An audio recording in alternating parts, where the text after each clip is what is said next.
Hey guys, welcome back to Clownfish TV. This is Neon. I am here with Geeky Sparkles. Hello. It's time for another daily dose of dismal Disney. Oh boy, yes. Oh boy, this is the rematch of the century. Yes, Nelson Peltz is back. For those of you who don't remember, Nelson Peltz is an investor who was trying to force Disney to allow him and what was his son. Him or his son. He won one seat last time. So Nelson Peltz back in January announced he was going to have a proxy war, that he was going to try to go for a board seat for him or his, I think it was his son, when they did their vote for that at the annual meeting. They could, vote to replace people, and he was going to go for that position. Now, Bob Iger then went ahead and said, we're restructuring the company, we're making changes, we're going to do a bunch of layoffs, and his announcement of these things boosted the stock and was enough for Nelson Peltz to be like, okay, you know what? Fine, I'll cancel this. He backed off. You're doing something about the problems. You're doing what I would have done. So we thought that was the end of it. But then Disney fell off a cliff even harder. Yeah, so he basically backed off because it sounded to him like Disney had a plan, and we made the comment, and several other people made the comment in the last couple months that it looks like Disney has no plan whatsoever. Well, I think when it became clear that they had no plan, Harry's coming back, but Disney has... that was the beginning of the year. This all went down in February. He declined to, take the seat in February and all that. He pulled off then.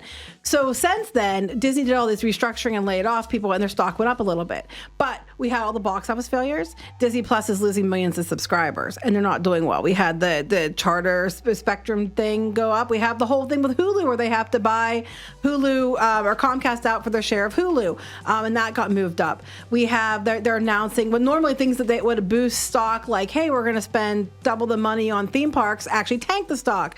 And things that you would think would tank the stock, like we were talking about selling our linear networks, boosted the stock. Yeah. It's like what's up is down, what's down is up, and Disney is getting their asses kicked, and Nelson Peltz is back. Yeah, and they were apparently caught off guard. So we're gonna talk about this. They thought they got rid of them. They did not. Before we get into it any further, please subscribe for more pop culture, news, views, and rants. Guys, you get a woohoo if you do. Woohoo! Go out to piratesandprincesses.net for more objective Disney news. Which article do we want to go with? There are so many. This is the article I had seen. I know you found some stuff too. But so what's going on is here comes Nelson Peltz again. I guess between December 5th and January 4th, they're allowed to take nominations for board seats.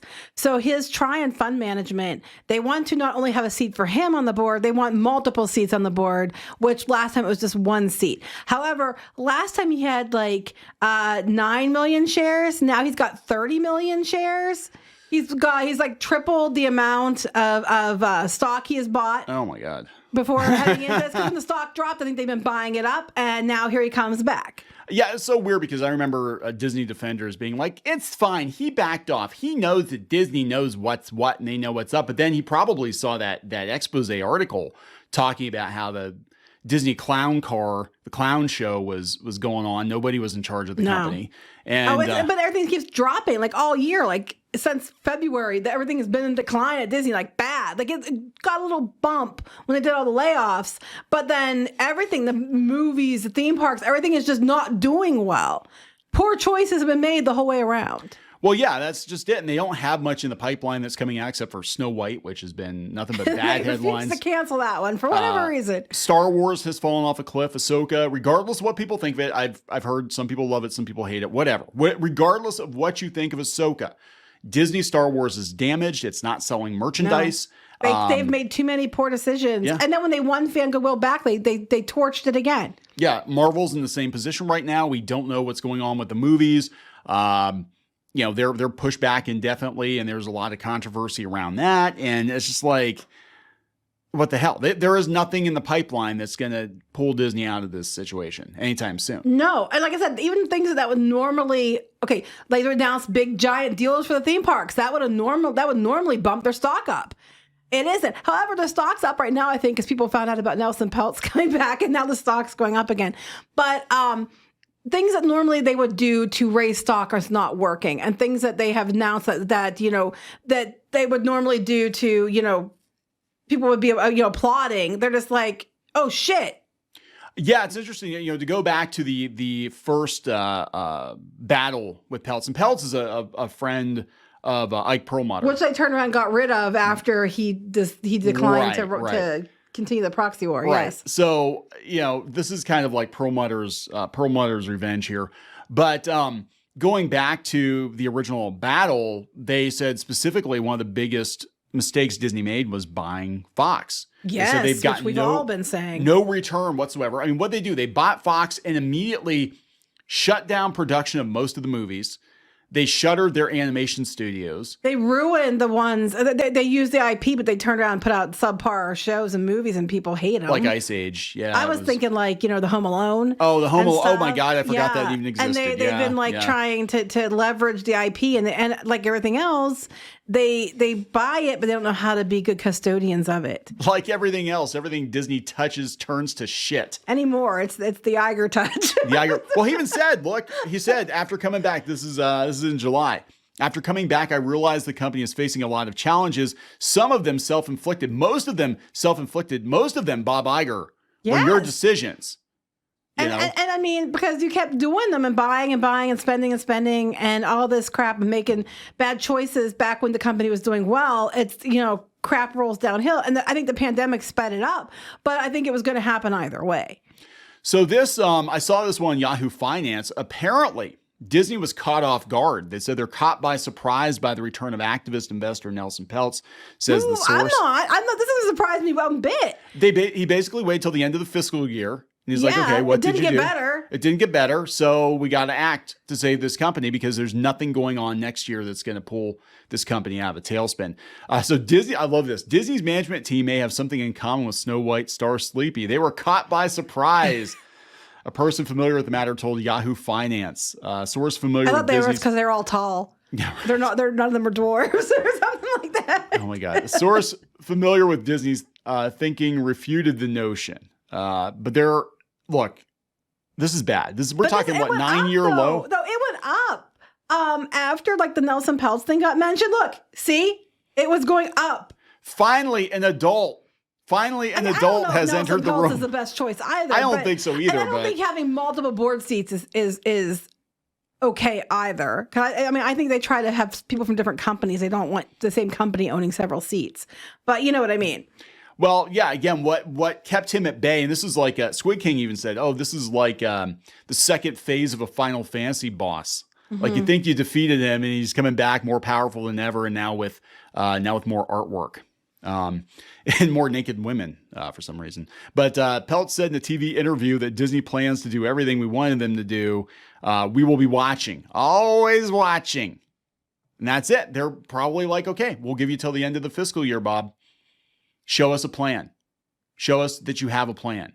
I'm sorry, Yahoo Finance since then it's been a comedy of errors, a Disney or a horror movie. Yes. Oh my God. They're not Finance. Yes. It's been a comedy of errors. Following sweeping layoffs at Disney enacted by Iger this year, investors remain on pins and needles for the next restructuring move. They said in July they're going to take an expansive look at Disney's traditional TV assets. Yeah, but they turned around and said people were offering money. He's not ready to sell them yet. And then the stock went down. Yeah, so basically they're like, this is the thing. Iger is buying time for something because he I still think Apple's in the works. I don't know. I do know that he's in Flynn, with Apple. Yes. Yes, he is. So he's buying time. He's basically throwing stuff out like, yeah, we're going to eventually someday put some money into the parks. We're not going to tell you what we're going to do, but we're doing it. Honest, bro. Trust me, bro. Oh, and also we might maybe possibly sell some of our TV networks. Oh, that sounds good. Yeah, we might do that. Maybe, possibly, maybe. Well, every time he makes that gets leaked that they're going to do something like this, I mean, as far as like selling things off, their stock bumps up. But when they talk about spending money, their stock decreases. Now we know that Comcast, we don't know yet what the valuation is going to be. They're going to have they each have to do their own audit to get an estimate of how much it is.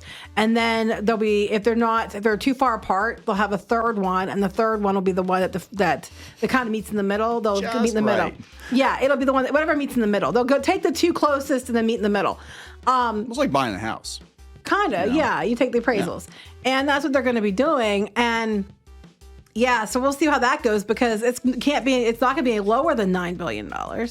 Oh, yeah. So they're going to be in the whole... I mean, they might have to offload ABC just to pay for that. You know? Yeah, but people had money and they're like, "We'll buy it right now," and well, no, he's not interested right now in selling it. Yeah, this is so. Look, we are approaching end stage Disney as we've known it. Let's just put it that way. Like, I think the Walt Disney brand is going to exist for a long time. I think those properties that they created are going to exist for a long time. But the Walt Disney Company, as we know it now, this massive conglomerate that just buys shit willy-nilly and then runs it into the ground, that's ending. Right. It has to. You have to. If you buy it, you still have to be a good custodian of it, or it's Right. not worth anything. And I was thinking their stock is the best ride at Disney. It's lots of ups and downs and huge drops. Ooh, into the briar patch. So yeah. No, not anymore. They got rid of that too, which didn't go Oh over yeah, well. it's problematic. We can't do that. Anyway, we're going to wrap this up. Yes. Please subscribe for more pop culture news, views, and rants, guys. We'll talk later. Bye.